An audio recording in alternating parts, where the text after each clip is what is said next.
আর এই ঘটনার পরেই আজকে চোপড়ায় যেতে চলেছেন রাজ্যপাল সিভি আনন্দ বোস। চোপড়া কাণ্ডে রাজ্যকে তোপ দেখেছেন রাজ্যপাল। লক্ষ্মীপুরের দিঘলগাঁওয়ে যাবেন রাজ্যপাল। চোপড়া জুড়ে মোতায়েন করা হয়েছে পুলিশ বাহিনী। চোপড়ায় যেতে চলেছেন রাজ্যপাল সিভি আনন্দ বোস। চোপড়ায় যাবেন রাজ্যপাল সিভি আনন্দ বোস। চোপড়া কাণ্ডে নির্যাতিতার সঙ্গে দেখা করবেন রাজ্যপাল। ভাস্কর রায় এই মুহূর্তে আমাদের সঙ্গে টেলিফোনে রয়েছেন প্রতিনিধি। ভাস্কর, রাজ্যপাল তিনি আজকে চোপড়াতে যাবেন, যে ঘটনা ঘটেছিল সেই কারণেই পুলিশি নিরাপত্তা কি ব্যবস্থা সেখানে ধরা পড়ছে?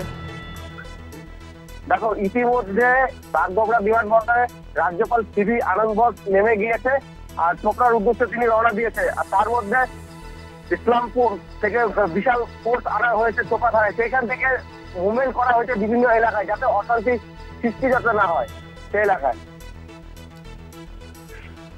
ধন্যবাদ তোমায়। ভাস্কর রায় আমাদের সঙ্গে টেলিফোনে ছিলেন প্রতিনিধি।